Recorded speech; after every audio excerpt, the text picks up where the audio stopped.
ਸਤਿ ਸ਼੍ਰੀ ਅਕਾਲ। ਤੁਸੀਂ ਜੁੜੇ ਹੋਏ ਹੋ ਪੰਜਾਬੀ ਰੇਡੀਓ USA ਦੇ ਨਾਲ ਤੇ ਮੈਂ ਹਾਂ ਪ੍ਰਵੀਨ ਸ਼ਰਮਾ ਲੈ ਕੇ ਹਾਜ਼ਰ ਹਾਂ ਪ੍ਰੋਗਰਾਮ ਖਬਰ ਤੇ ਨਜ਼ਰ। ਖਬਰ ਤੇ ਨਜ਼ਰ ਪ੍ਰੋਗਰਾਮ ਦੇ ਵਿੱਚ ਕਈ ਅਹਿਮ ਤੇ ਕਈ ਖਾਸ ਖਬਰਾਂ ਨੂੰ ਲੈ ਕੇ ਚਰਚਾ ਕਰਨ ਦੇ ਲਈ ਜੁੜ ਚੁੱਕੇ ਨੇ ਪੰਜਾਬ ਤੋਂ ਮਿੰਟੂ ਗੁਰਸਰੀਗਾ ਜੀ। ਮੈਨੂੰ ਸਤਿ ਸ਼੍ਰੀ ਅਕਾਲ, ਸਵਾਗਤ ਹੈ ਜੀ ਪੰਜਾਬੀ ਰੇਡੀਓ USA ਤੇ। ਸ਼ੁਕਰੀਆ ਜੀ ਸਾਰਿਆਂ ਨੂੰ, ਸਤਿ ਸ੍ਰੀ ਅਕਾਲ ਜੀ। ਸਤਿ ਸ਼੍ਰੀ ਅਕਾਲ ਜੀ। ਪ੍ਰੋਗਰਾਮ ਦੇ ਵਿੱਚ ਅੱਗੇ ਵਧਣ ਤੋਂ ਪਹਿਲਾਂ ਧੰਨਵਾਦ ਕਰਦੇ ਚੱਲੀਏ ਸਪਾਂਸਰਸ ਦਾ, ਜਿਹੜੇ ਜ਼ਰੀਆ ਬਣਦੇ ਨੇ ਇਹਨਾਂ ਪ੍ਰੋਗਰਾਮਾਂ ਨੂੰ ਤੁਹਾਡੇ ਤੱਕ ਪਹੁੰਚਾਉਣ ਦੇ ਲਈ। ਖਾਲਸਾ ਇੰਸ਼ੋਰੈਂਸ ਏਜੰਸੀ ਵਾਲੇ, ਜਿਨ੍ਹਾਂ ਤੋਂ ਤੁਸੀਂ ਹਰ ਤਰੀਕੇ ਦੀ ਇੰਸ਼ੋਰੈਂਸ ਲੈ ਸਕਦੇ ਹੋ। ਇੰਸ਼ੋਰੈਂਸ ਬਾਰੇ ਪਤਾ ਕਰਨ ਦੇ ਲਈ ਇਹਨਾਂ ਦਾ ਨੰਬਰ ਹੈ 408-272-2500। ਇਹ 1992 ਤੋਂ ਲਗਾਤਾਰ ਇੰਸ਼ੋਰੈਂਸ ਬਿਜ਼ਨਸ ਦੇ ਵਿੱਚ ਸ਼ਾਨਦਾਰ ਸੇਵਾਵਾਂ ਦੇ ਰਹੇ ਨੇ ਤੇ ਅਮਰੀਕਾ ਭਰ ਦੇ ਵਿੱਚ ਇੰਸ਼ੋਰੈਂਸ ਕਰਦੇ ਨੇ। ਓਬਾਮਾ ਕੇਅਰ, ਮੈਡੀਕੇਅਰ ਜਾਂ ਫਿਰ ਕਵਰਡ ਕੈਲੀਫੋਰਨੀਆ ਬਾਬਤ ਪਾਲਿਸੀ ਕਰਵਾਉਣ ਦੇ ਲਈ, ਸਲਾਹ ਲੈਣ ਦੇ ਲਈ ਅੱਜ ਹੀ ਕਾਲ ਕਰੋ 408-272-2500 ਤੇ। ਟਰਕੀ ਨੇ ਇਮੀਗ੍ਰੇਸ਼ਨ ਲਾ ਫਰਮ ਵਾਲੇ ਜੇ ਟਰਕੀਆਂ ਨਾਲ ਟੋਰਨੀ ਟਰਕੀਆਂ ਦੇ ਨਾਲ ਤੁਸੀਂ US ਇਮੀਗ੍ਰੇਸ਼ਨ ਬਾਬਤ ਕੋਈ ਵੀ ਸਲਾਹ ਕਰਨੀ ਹੈ, ਕੋਈ ਵੀ ਸਵਾਲ ਪੁੱਛਣਾ ਤੇ ਇਹਨਾਂ ਦਾ ਨੰਬਰ ਹੈ 415-909-0503। Gurdeep Singh Birdi Clovis, Mandeep Singh, Sandeep Kaur San Jose, Krishan Dhanota Yuba City, GN ਲੀਵ ਵਾਲੇ ਟਰੱਕ ਵਾਸ਼ ਕਰਦੇ ਨੇ, ਆਇਲ ਚੇਂਜ ਕਰਦੇ ਨੇ, ਏਅਰ ਬ੍ਰੇਕਾਂ ਦਾ ਕੰਮ ਤਸੱਲੀ ਬਖਸ਼ ਕਰਵਾ ਸਕਦੇ ਹੋ। ਨਵੇਂ ਪੁਰਾਣੇ ਟਾਇਰ ਵੀ ਇਹਨਾਂ ਤੋਂ ਮਿਲਦੇ ਨੇ। ਲੋਕੇਸ਼ਨ ਸੈਂਤਾ ਨੀਲਾ ਦੀ ਨਿੰਮਾ ਸਹੂਲਤਾਂ ਦੇ ਨਾਲ ਗੱਲ ਕੀਤੀ ਜਾ ਸਕਦੀ ਹੈ 209-277-0113 ਤੇ। ਜਸਵਿੰਦਰ ਸਿੰਘ ਨਾਗਰਾ ਰੋਜ਼ਵੈਲ, ਅਵਤਾਰ ਸਿੰਘ ਸੰਘਾ ਯੂਬਾ ਸਿਟੀ ਤੇ ਬਲਦੇਵ ਸਿੰਘ ਕੰਗ ਯੂਬਾ ਸਿਟੀ ਤੋਂ। ਇਹਨਾਂ ਸਾਰੇ ਹੀ ਸਪਾਂਸਰਸ ਦਾ ਬਹੁਤ ਬਹੁਤ ਧੰਨਵਾਦ। ਤੇ ਜੇਕਰ ਤੁਸੀਂ ਵੀ ਪੰਜਾਬੀ ਰੇਡੀਓ USA ਦੇ ਇਹਨਾਂ ਪ੍ਰੋਗਰਾਮਾਂ ਨੂੰ ਸਪਾਂਸਰ ਕਰਨਾ ਚਾਹੁੰਦੇ ਹੋ ਤਾਂ ਸਟੂਡੀਓ ਦਾ ਨੰਬਰ ਹੈ 408-272-5200। ਅੱਜ ਦਾ ਇਹ ਖਬਰ ਤੇ ਨਜ਼ਰ ਪ੍ਰੋਗਰਾਮ ਸਾਲ 2025 ਦੀ 17 ਮਈ ਦਾ ਪ੍ਰੋਗਰਾਮ ਹੈ ਤੇ ਦਿਨ ਅੱਜ ਸ਼ਨੀਵਾਰ ਹੈ। ਮਿੰਟੂ ਜੀ, ਸ਼ੁਰੂਆਤ ਕਰੀਏ ਖਬਰਾਂ ਦੇ ਉੱਤੇ ਚਰਚਾ ਕਰਨ ਦੀ ਪੰਜਾਬ ਸਰਕਾਰ ਤੋਂ। ਕਹਿੰਦੇ ਪੰਜਾਬ ਸਰਕਾਰ ਤੋਂ ਇੱਕ ਵੱਡੇ ਕੰਮ ਦਾ ਓਲਾ ਹੀ ਰੱਖ ਲਿਆ ਗਿਆ ਜੀ, ਇਹਨਾਂ ਨੂੰ ਦੱਸਿਆ ਹੀ ਨਹੀਂ ਗਿਆ। ਬਈ ਗੱਲ ਇਹ ਆ ਕਿ ਜਿਵੇਂ ਗਾਣਾ ਸੀਗਾ ਨਾ ਕਿ ਹੁਣ ਕੋਲੋਂ ਲੰਘ ਜਾਂਦੀ ਓਲਾ ਕਰਕੇ ਕਿਤਾਬਾਂ ਦਾ, ਤੇ ਕਈ ਵਾਰ ਓਲਾ ਕਰਕੇ ਲੰਘਣ ਦੇ ਨਾਲ ਇਹ ਨਹੀਂ ਹੁੰਦਾ ਕਿ ਕੋਈ ਬੰਦਾ ਸਿਆਣ ਚ ਨਹੀਂ ਆਉਂਦਾ ਜਾਂ ਓਲਾ ਛਪਾ ਵੀ ਜਿਹੜਾ ਸਾਰੀਆਂ ਚੀਜ਼ਾਂ ਨੂੰ ਲੁਕਾ ਲੈਂਦਾ। ਦਰਅਸਲ ਉਹਦੀਆਂ ਚਰਚਾਵਾਂ ਜਿਹੜੀਆਂ ਦੂਰ ਤੱਕ ਜਾਂਦੀਆਂ ਨੇ। ਤੁਹਾਨੂੰ ਯਾਦ ਹੋਣਾ ਹੈ ਕਿ ਜਦੋਂ ਸੀਜ਼ ਫਾਇਰ ਹੋ ਗਿਆ ਉਸ ਤੋਂ ਬਾਅਦ ਪ੍ਰਧਾਨ ਮੰਤਰੀ ਨੇ ਨੇਸ਼ਨ ਨੂੰ ਪਹਿਲਾ ਸੰਬੋਧਨ ਕੀਤਾ ਸੀਗਾ। ਉਸ ਸੰਬੋਧਨ ਤੋਂ ਤੁਰੰਤ ਬਾਅਦ ਉਹ ਆਦਮਪੁਰ ਆਏ ਸਨ। ਆਦਮਪੁਰ 에ਅਰ ਬੇਸ ਆ। ਅੱਛਾ, ਗੱਲ ਇਹ ਆ ਕਿ ਜਦੋਂ ਇਹਨਾਂ ਦਾ ਵਿਜ਼ਿਟ ਸੀ, ਹਾਲਾਂਕਿ ਆਦਮਪੁਰ 에ਅਰ ਬੇਸ ਦੀ ਇੱਕ ਭੂਮਿਕਾ ਰਹੀ ਆ। ਆਪਣੇ ਦੋ ਇੱਥੇ ਅਹਿਮ ਟਿਕਾਣੇ ਆ, ਪਠਾਨਕੋਟ ਤੇ ਆਦਮਪੁਰ। ਪਠਾਨਕੋਟ ਵਾਰ-ਵਾਰ ਜਿਹੜਾ ਜ਼ਿਕਰ ਆਉਂਦਾ ਹੈ ਨਾ, ਤੇ ਮੈਂ ਅੱਗੇ ਵੀ ਦੱਸਿਆ ਸੀਗਾ ਕਿ 1971 ਚ ਜਿਹੜੇ ਪਹਿਲੇ 3 ਹਮਲੇ ਹੋਏ ਸਨ ਉਹ ਸ਼੍ਰੀਨਗਰ, ਸੈਕੰਡ ਪਠਾਨਕੋਟ ਤੇ ਤੀਸਰਾ ਅੰਮ੍ਰਿਤਸਰ ਸੀ। ਮਤਲਬ ਕਿ 2 ਲੋਕੇਸ਼ਨਾਂ ਇਕੱਲੇ ਪੰਜਾਬ ਦੀਆਂ ਸਨ। ਇਹ ਇੰਨੇ ਮਹੱਤਵਪੂਰਨ ਟਿਕਾਣੇ ਆ। ਖਾਸ ਤੌਰ ਤੇ ਜਿਹੜਾ ਤੁਸੀਂ ਦੇਖੋਗੇ ਪਠਾਨਕੋਟ 에ਅਰ ਬੇਸ ਆ, ਇਹ 30 ਲੋਕੇਸ਼ਨ ਜਿਹੜੀ ਆ ਉਹ ਪਾਕਿਸਤਾਨ ਵਾਸਤੇ ਬਹੁਤ ਜ਼ਿਆਦਾ ਕਹਿ ਲਓ ਕਿ ਮਹੱਤਵਪੂਰਨ, ਹਾਂਜੀ, ਅਹਿਮੀਅਤ ਵਾਲੀ। तो खैर इथे आए सन आदमपुरे प्रधानमंत्री जी। फिर उन्होंने तुहानू याद होना है बैकग्राउंड च S-400 राफेल वगैरह खिलार के प्रतीकात्मक तस्वीरां जिहड़ियां खिचवाइयां सन कि साडा राफेल भी कायम है। जिहड़े डिगण दे चर्चे सन कि भाई राफेल अभी जिंदा है, जिवें टाइगर अभी जिंदा है, ते S-400। अच्छा, वो सारा कुछ होया। उस तो बाद जो इत्थे चर्चा चली खास तौर ते पत्रकारिता ਦੀਆਂ ਸਫਾ ਚ ਕਿ ਕੀ ਪ੍ਰਧਾਨ ਮੰਤਰੀ ਦੇ ਇਸ ਵਿਜ਼ਿਟ ਦਾ, ਇਸ ਦੌਰੇ ਦਾ ਬਈ ਮਾਨ ਸਾਹਿਬ ਦੀ ਸਰਕਾਰ ਨੂੰ ਪਤਾ ਸੀ, ਇਲਮ ਸੀ। ਹੁਣ ਬਾਅਦ ਦੇ ਵਿੱਚ ਇਹ ਗੱਲਾਂ, ਇਹ ਗੰਢਾਂ ਜਿਹੜੀਆਂ ਖੁੱਲ ਰਹੀਆਂ ਨੇ ਕਿ ਦਰਅਸਲ ਕੀ ਹੈ ਕਿ ਇਹ ਜਿਹੜਾ ਵਿਜ਼ਿਟ ਰੱਖਿਆ ਗਿਆ ਸੀਗਾ ਪ੍ਰਵੀਨ ਜੀ, ਪੂਰਨ ਤੌਰ ਤੇ ਖੁਫੀਆ ਰੱਖਿਆ ਗਿਆ। ਇਹਨਾਂ ਨੂੰ ਕੋਈ ਮਤਲਬ ਕਿ ਲਾਟ ਕਹਿ ਲੋ ਜਾਂ ਕਹਿ ਲੋ ਕਿ ਚਾਨਣ ਉਹਨਾਂ ਨੇ ਹੋਣ ਹੀ ਨਹੀਂ ਦਿੱਤਾ ਜੀ। ਇਹ ਆਪਣੇ ਆਪ ਦੇ ਵਿੱਚ ਕਹਿ ਲੋ ਕਿ ਬੜੀ ਵੱਡੀ ਗੱਲ ਹੋ ਜਾਂਦੀ ਆ। ਤਾਂ ਫਿਰ ਐਸਾ ਕਿਉਂ ਕਿ ਜੋ ਪ੍ਰਧਾਨ ਮੰਤਰੀ ਦੀ ਫਿਰੋਜ਼ਪੁਰ ਫੇਰੀ ਵੇਲੇ ਹੋਇਆ ਸੀਗਾ ਉਸਦਾ ਕੋਈ ਡਰ ਆ ਜਾਂ ਕੋਈ ਮਤਲਬ ਇਸ ਤਰ੍ਹਾਂ ਦੇ ਹਾਲਾਤ ਸਨ, ਜੰਗੀ ਹਾਲਾਤ ਇਸ ਤਰ੍ਹਾਂ ਦੇ ਸਨ, ਪਰ ਉਦੋਂ ਤੱਕ ਸੀਜ਼ ਫਾਇਰ ਹੋ ਚੁੱਕਾ ਸੀਗਾ। प्रोटोकॉल के मुताबिक जो पंजाब सरकार ने करना सी मौका भी नहीं दिता गया।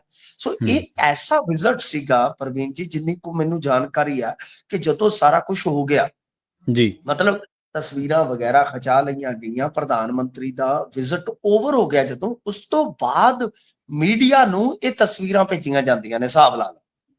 ਮਤਲਬ ਇਸੇ ਨੂੰ ਪਤਾ ਨਹੀਂ ਤਾਂ ਲੋਕ ਸੰਪਰਕ ਡਿਪਾਰਟਮੈਂਟ ਹੁੰਦਾ ਹੈ, ਕੇਂਦਰ ਦਾ ਹੁੰਦਾ, ਪ੍ਰਧਾਨ ਮੰਤਰੀ ਦਫ਼ਤਰ ਦਾ ਆਪਣਾ ਹੁੰਦਾ, ਪੰਜਾਬ ਸਰਕਾਰ ਦਾ ਆਪਣਾ ਹੁੰਦਾ, ਤਾਂ ਉਹਨਾਂ ਨੇ ਨਾਲ ਦੀ ਨਾਲ ਇਹ ਸਾਰੀਆਂ ਚੀਜ਼ਾਂ ਜਿਹੜੀਆਂ ਨੇ ਉਹ ਸ਼ੇਅਰ ਕਰਨੀਆਂ ਹੁੰਦੀਆਂ। ਬਟ ਇਹਦੇ ਚ ਕੀ ਹੋਇਆ ਕਿ ਕਿਸੇ ਵੀ ਮਹਿਕਮੇ ਨੂੰ ਦੱਸਿਆ ਨਹੀਂ ਗਿਆ। ਤਾਂ ਇਹਦਾ ਮਤਲਬ ਕੀ ਆ ਕਿ ਕੀ ਮਾਨ ਸਰਕਾਰ ਤੇ ਵਿਸ਼ਵਾਸ ਨਹੀਂ ਹੈ, ਮੋਦੀ ਸਰਕਾਰ ਨੂੰ ਪੰਜਾਬ ਸਰਕਾਰ ਤੇ ਵਿਸ਼ਵਾਸ ਨਹੀਂ ਹੈ? ਬਹੁਤ ਵੱਡੇ ਪ੍ਰਸ਼ਨ ਖੜੇ ਹੁੰਦੇ ਨੇ, ਕੋਈ ਛੋਟੀ ਗੱਲ ਨਹੀਂ ਹੈ, ਛੋਟੀ ਗੱਲ ਨਹੀਂ, ਬਿਲਕੁਲ ਛੋਟੀ ਗੱਲ ਨਹੀਂ।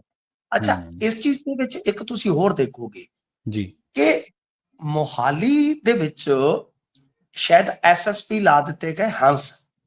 ਇਹ ਹੰਸ ਉਹੀ ਸਨ, ਤੁਹਾਨੂੰ ਯਾਦ ਹੋਣਾ, ਜਿਹੜੇ ਕਿ ਫਿਰੋਜ਼ਪੁਰ ਉਦੋਂ ਤਤਕਾਲੀ ਐਸਐਸਪੀ ਸੀ। ਇਹਨਾਂ ਤੇ ਗਾਜ਼ ਡਿੱਗੀ।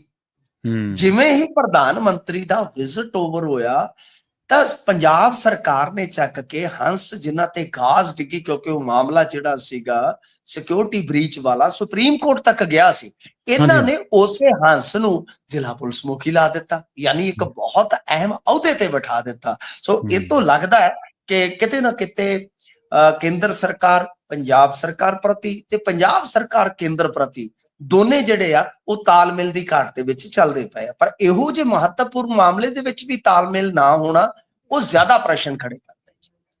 ਹਾਂਜੀ ਬਿਲਕੁਲ, ਇੱਥੋਂ ਇਹ ਵੀ ਪਤਾ ਲੱਗਦਾ ਮਿੰਟੂ ਜੀ ਵੀ ਉਹਨਾਂ ਦੀ ਜਿਹੜੀ ਪੰਜਾਬ ਸਰਕਾਰ ਦੇ ਉੱਤੇ ਭਰੋਸੇਯੋਗਤਾ, ਉਹ ਤੇ ਵੀ ਸਵਾਲ ਖੜੇ ਹੁੰਦੇ ਨਾ, ਵੀ ਸਰਕਾਰ ਦੀ ਭਰੋਸੇਯੋਗਤਾ ਇੰਨੀ ਕੀ ਹੈ ਵੀ ਉਹਨੂੰ ਕੇਂਦਰ ਸਰਕਾਰ ਦੱਸਣਾ ਹੀ ਨਹੀਂ ਚਾਹੁੰਦੀ ਵੀ। ਹਾਂਜੀ ਇਹਦੇ ਚ ਪ੍ਰਵੀਨ ਜੀ ਇੱਕ ਚੀਜ਼ ਹੋਰ ਹੈ, ਕਿਉਂਕਿ ਫਿਰ ਕਿਤੇ ਇਹ ਮੈਸੇਜ ਤਾਂ ਨਹੀਂ ਕਿ ਪੰਜਾਬ ਸਰਕਾਰ ਨੂੰ ਸ਼ਾਇਦ ਪੰਜਾਬ ਦਾ ਮੁੱਖ ਮੰਤਰੀ ਗਵਰਨ ਹੀ ਨਹੀਂ ਕਰ ਰਿਹਾ, ਗਵਰਨ ਤੇ ਕੋਈ ਹੋਰ ਕਰ ਰਿਹਾ, ਔਰ ਉਹਨਾਂ ਦੇ ਨਾਲ ਉਹਨਾਂ ਦੀ ਰਾਜਨੀਤਿਕ ਟਸਲ ਹੋਰ ਕਿਸਮ ਦੀ ਹੈ। ਕਿਉਂਕਿ ਕੇਜਰੀਵਾਲ ਬਾਰੇ ਵੀ ਚਰਚੇ ਨੇ ਕਿ ਉਹਨਾਂ ਨੇ ਕੋਈ ਲੁਧਿਆਣੇ ਮਕਾਨ ਲੈ ਲਿਆ, ਕਥਿਤ ਤੌਰ ਤੇ ਚਰਚੇ ਨੇ। ਸਿਸੋਦੀਆ ਸਾਹਿਬ ਦਾ ਟਿਕਾਣਾ ਪੰਜਾਬ ਬਣ ਚੁੱਕਾ ਹੈ। ਇਸ ਤੋਂ ਇਲਾਵਾ ਵੈਭਵ, ਉਹ ਤਾਂ ਤੁਹਾਨੂੰ ਪਤਾ ਹੀ ਆ, ਕੋਈ ਵੀ ਜਾ ਕੇ ਉੱਥੇ ਚੈੱਕ ਕਰ ਸਕਦਾ ਕਿ ਮੁੱਖ ਮੰਤਰੀ ਦੀ ਰਿਹਾਇਸ਼ ਤੇ ਸਾਰਾ ਦਿਨ ਕੰਮ ਘਰ ਚਲਾਉਂਦਾ। ਤਾਂ ਯਾਨੀ ਕਿ ਇਹ ਵੀ ਇੱਕ ਕਾਰਨ ਬਣਿਆ ਕਿ ਅੱਜ ਸਾਨੂੰ ਇਹ ਦੌਰ ਦੇਖਣਾ ਪੈ ਰਿਹਾ ਹੈ, ਅੱਜ ਸਾਨੂੰ ਇਹ ਸਮਾਂ ਦੇਖਣਾ ਪੈਣਾ ਹੈ ਕਿ ਪ੍ਰਧਾਨ ਮੰਤਰੀ ਦਾ ਦਫ਼ਤਰ ਸਾਨੂੰ ਇਨਫੋਰਮ ਹੀ ਨਹੀਂ ਕਰ ਰਿਹਾ, ਨਹੀਂ ਕਰ ਰਿਹਾ। ਬਿਲਕੁਲ ਜੀ ਜੀ ਬਿਲਕੁਲ।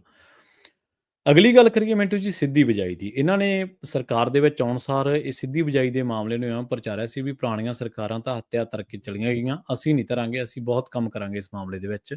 ਕਣਕ ਦੀ ਖਰੀਦ ਦਾ ਬੇਸ਼ੱਕ ਕੰਮ ਮੁਕੰਮਲ ਹੋ ਗਿਆ, ਪਰ ਸਿੱਧੀ ਬਿਜਾਈ ਨੂੰ ਕਹਿੰਦੇ ਝੋਨੇ ਦੀ ਨੂੰ ਹੰਗਾਰਾ ਮੱਠਾ ਹੀ ਹੈ ਜੀ।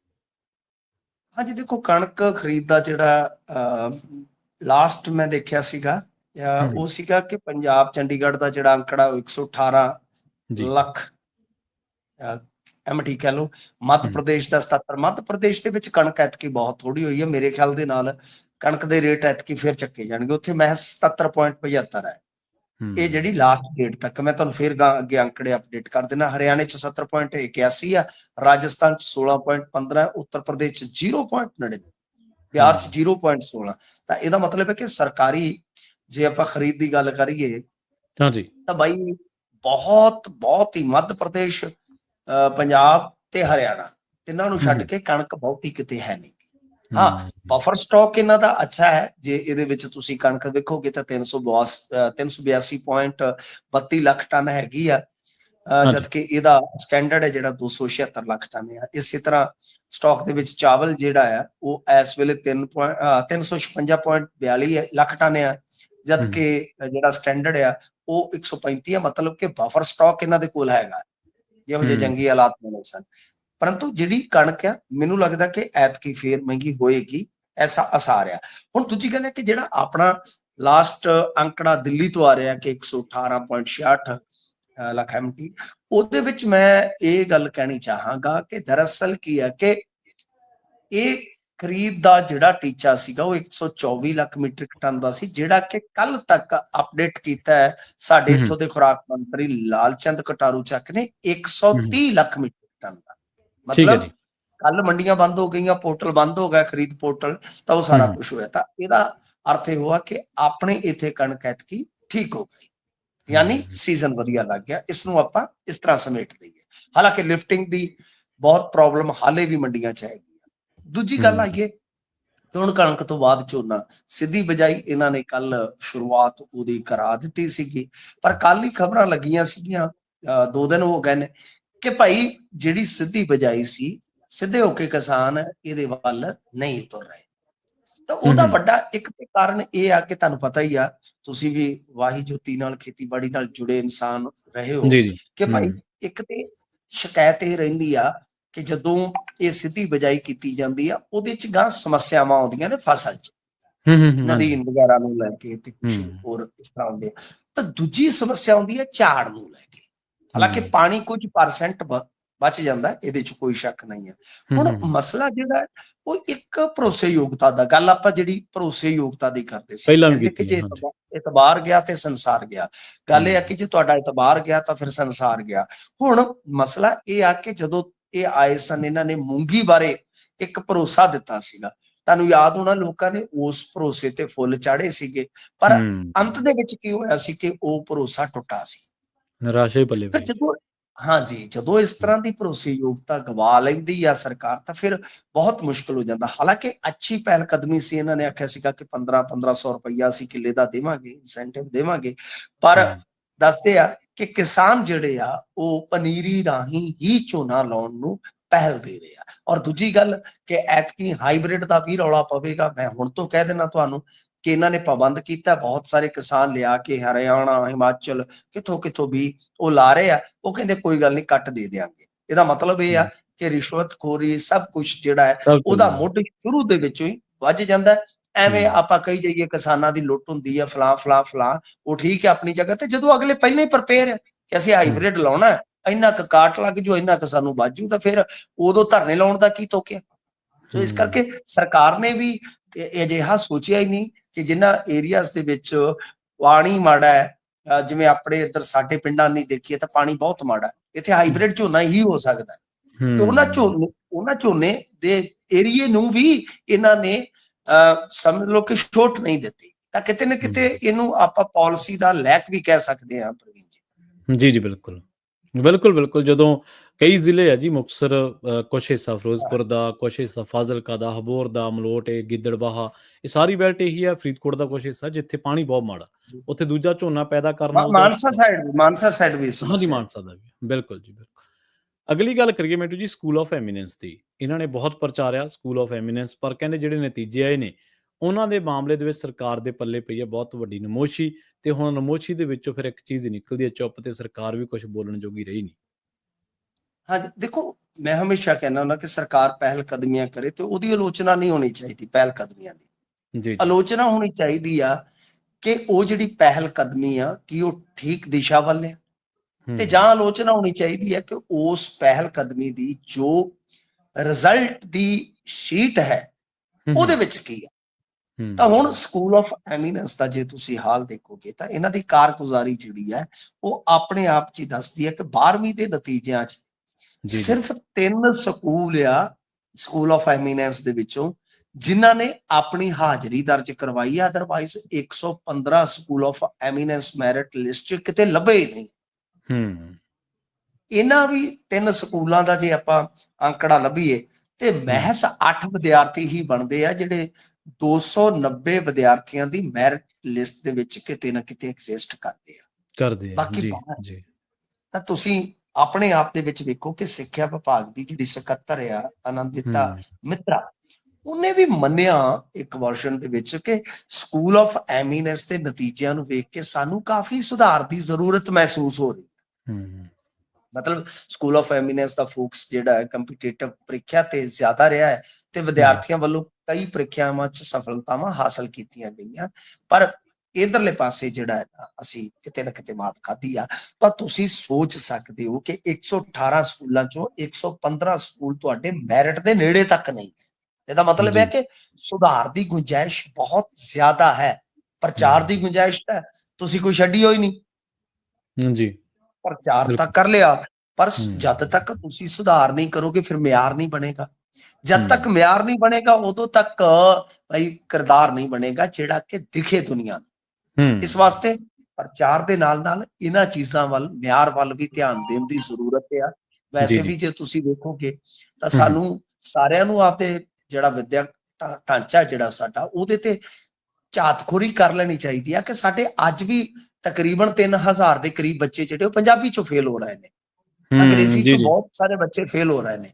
ਯਾਨੀ ਜਿਹੜੀ ਅੰਗਰੇਜ਼ੀ ਇੱਕ ਤਰ੍ਹਾਂ ਨਾਲ ਕਹਿ ਲਓ ਕਿ ਇਸ ਵੇਲੇ ਦੀ ਗਲੋਬਲ ਭਾਸ਼ਾ ਬਣੀ ਪਈ ਆ, ਅਸੀਂ ਨਾ ਤੇ ਉਹਦੇ ਵਿੱਚ ਸੈੱਟ ਹੋ ਰਹੇ ਆ ਤੇ ਨਾ ਹੀ ਅਸੀਂ ਆਪਣੀ ਭਾਸ਼ਾ ਜਿਹੜੀ ਆ ਉਹਦੇ ਵਿੱਚ ਗਾਂ ਪ੍ਰਫੁੱਲਤ ਹੋ ਰਹੇ ਆ। ਗਾਂ ਕੋਈ ਸਾਡੀ ਬਹੁਤ ਵੱਡੀ ਕੋਈ ਲੱਗਦਾ ਨਹੀਂ ਕਿ ਭਵਿੱਖ ਵਾਲੀ ਜਿਹੜੀ ਹੈ ਨਾ ਪੀੜ੍ਹੀ ਉਹ ਚੰਗੀ ਹੋਏਗੀ।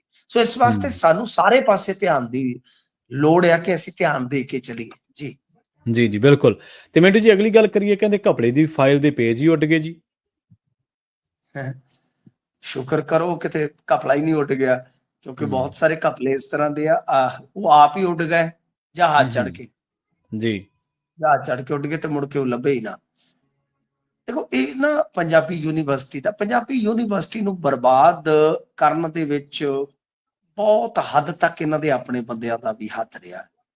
ਸਰਕਾਰਾਂ ਦਾ ਹਮੇਸ਼ਾ ਚਲੋ ਜ਼ਿੰਮੇਵਾਰੀ ਵਾਲਾ ਐਂਗਲ ਰਹਿੰਦਾ ਹੀ ਰਹਿੰਦਾ ਹੈ, ਪਰ ਇਹਨਾਂ ਦੇ ਬੰਦਿਆਂ ਨੇ ਆਪ ਵੀ ਕੋਈ ਲਿਹਾਜ਼ ਨਹੀਂ ਕੀਤਾ। ਇੱਕ ਨਾ ਇੱਥੇ ਘਪਲਾ ਹੋਇਆ ਸੀਗਾ ਜੀ, ਉਹਦੇ ਵਿੱਚ ਕੀ ਸੀਗਾ ਕਿ ਜਾਂਚ ਪੜਤਾਲ ਕਰਕੇ ਇੱਕ ਰਿਪੋਰਟ ਜੁਲਾਈ 2024 ਦੇ ਵਿੱਚ ਵਾਈਸ ਚਾਂਸਲਰ ਦੇ ਦਫ਼ਤਰ 'ਚ ਜਮ੍ਹਾਂ ਕਰਵਾ ਦਿੱਤੀ ਗਈ ਸੀ। ਮਸਲਾ ਕੀ ਸੀਗਾ?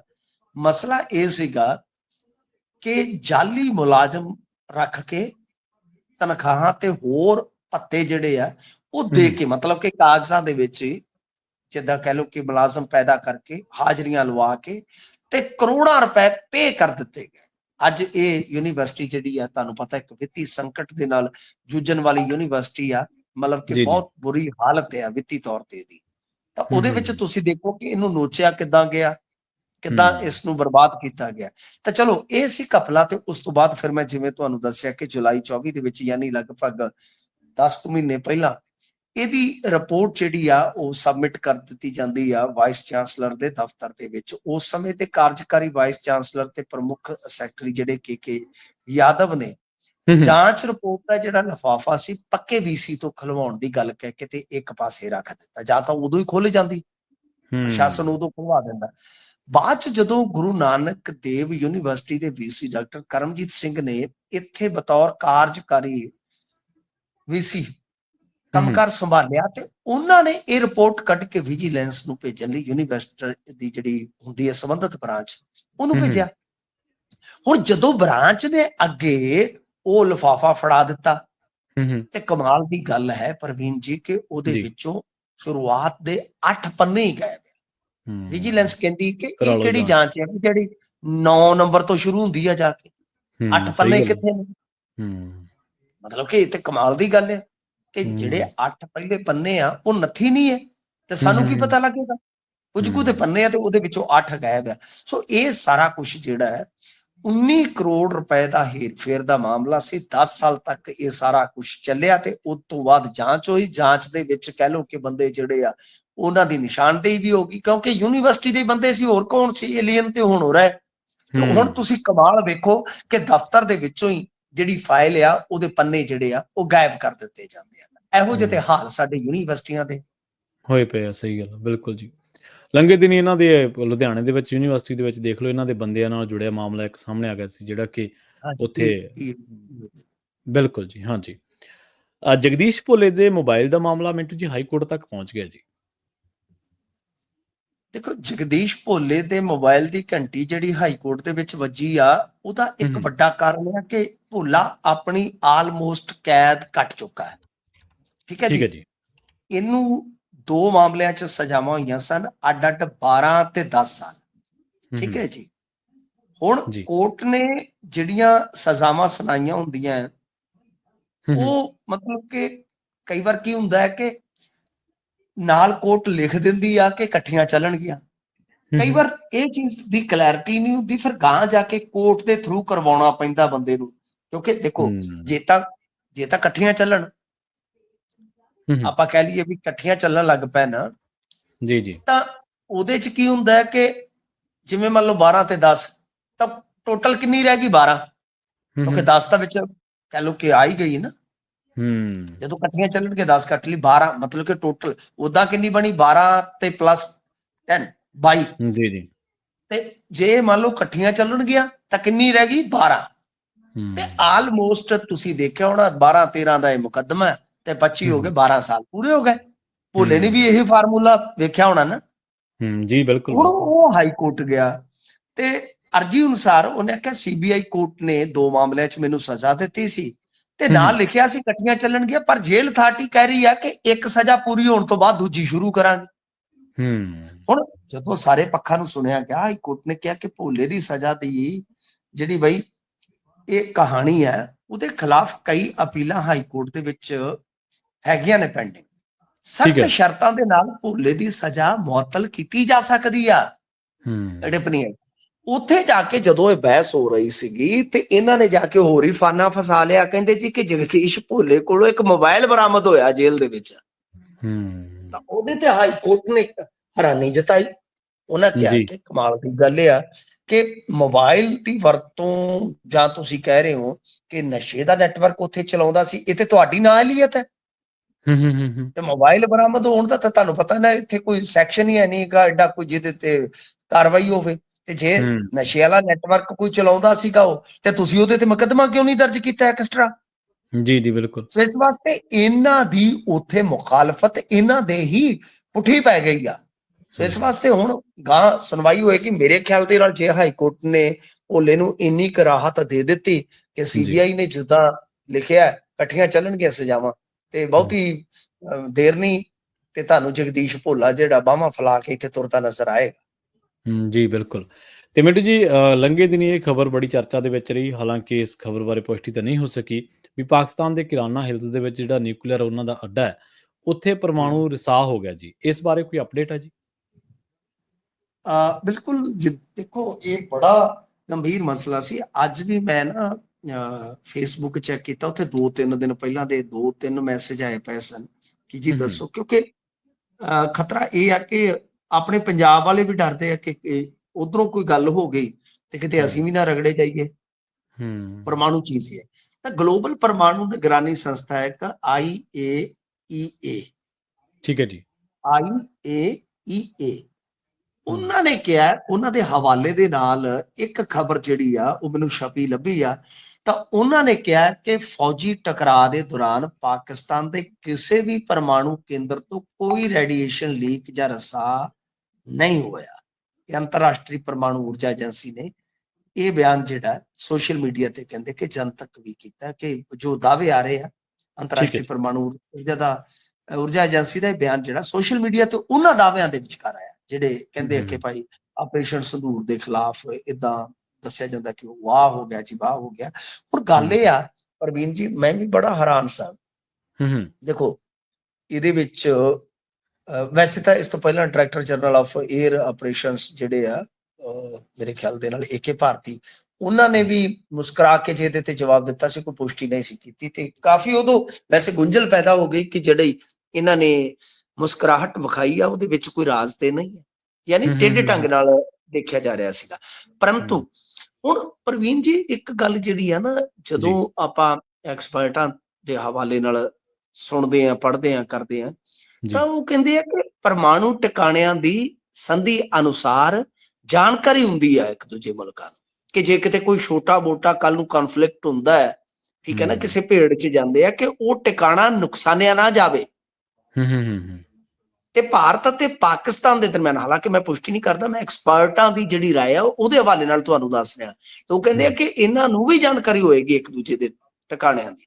ਸੋ ਉਹਨਾਂ ਨੂੰ ਜੇ ਕੋਈ ਏਦਾਂ ਕਰੂਗਾ ਤਾਂ ਅੰਤਰਰਾਸ਼ਟਰੀ ਜਿਵੇਂ ਨਿਗਰਾਨ ਸੰਸਥਾਵਾਂ ਦੀ ਗੱਲ ਆਪਾਂ ਕਰਦੇ ਆ ਕਿ ਭਾਈ ਉਹ ਘੇਰ ਲੈਣਗੇ ਇੱਕ ਦੂਜੇ ਨੂੰ। ਸੋ ਇਸ ਵਾਸਤੇ ਇਹ ਬਹੁਤ ਔਖਾ ਹੋ ਜਾਂਦਾ, ਇੰਟਰਨੈਸ਼ਨਲ ਪੰਚਾਇਤ ਦੇ ਵਿੱਚ ਫਿਰ ਨਿਕਲਣਾ ਬਹੁਤ ਔਖਾ ਹੈ। ਇੰਡੀਆ ਨੂੰ ਜਾਣਕਾਰੀ ਹੋਏਗੀ। ਬਿਲਕੁਲ ਜੀ, ਬਿਲਕੁਲ। ਇਹ ਤਾਂ ਹੈ ਮਿੰਟੂ ਜੀ, ਕੋਈ ਸਾਰੇ ਮੁਲਕ ਕਿਸੇ ਨਾ ਕਿਸੇ ਸੰਸਥਾ ਜਾਂ ਕਿਸੇ ਜਿਹੜਾ ਕੌਮਾਂਤਰੀ ਭਾਈਚਾਰਾ ਨੂੰ ਜਵਾਬਦੇਹ ਤਾਂ ਹੁੰਦੀ ਹੈ ਜੀ। ਇਸ ਤਰ੍ਹਾਂ ਤਾਂ ਨਹੀਂ ਹੈ ਕਿ ਆਪ ਨਿਊਕਲੀਅਰ ਸੰਬੰਧੀ ਸੰਧੀ ਹੈਗੀ ਹੈ ਜੀ ਇੰਟਰਨੈਸ਼ਨਲ। ਜੀ ਮਿੰਟੂ ਜੀ, ਨਾਲ ਖਾਸ ਖਬਰਾਂ ਤੇ ਖਾਸ ਜਾਣਕਾਰੀਆਂ ਦੇ ਲਈ ਤੁਹਾਡਾ ਬਹੁਤ ਬਹੁਤ ਧੰਨਵਾਦ ਜੀ। ਜੀ ਸ਼ੁਕਰੀਆ ਜੀ। ਪ੍ਰੋਗਰਾਮ ਖਬਰ ਤੇ ਨਜ਼ਰ ਨੂੰ ਆਪਾਂ ਇੱਥੇ ਹੀ ਸਮਾਪਤ ਕਰਾਂਗੇ। ਆਪਣੇ ਨਾਲ ਜੁੜੇ ਸਨ ਮਿੰਟੂ ਗੁਰਸਰੇਗਾ ਜੀ, ਜਿਨ੍ਹਾਂ ਦੇ ਨਾਲ ਆਪਾਂ ਕਈ ਅਹਿਮ ਖਬਰਾਂ ਨੂੰ ਲੈ ਕੇ ਚਰਚਾ ਕੀਤੀ ਹੈ। ਪੰਜਾਬੀ USA ਦੇ ਨਾਲ ਇਸੇ ਤਰ੍ਹਾਂ ਜੁੜੇ ਰਹੋ। ਪੰਜਾਬੀ USA ਨੂੰ ਆਪਣਾ ਪਿਆਰ ਇਸ ਤਰ੍ਹਾਂ ਦਿੰਦੇ ਰਹੋ। ਤੁਹਾਡਾ ਸਾਰਿਆਂ ਦਾ ਬਹੁਤ ਬਹੁਤ ਧੰਨਵਾਦ। ਸਤਿ ਸ਼੍ਰੀ ਅਕਾਲ।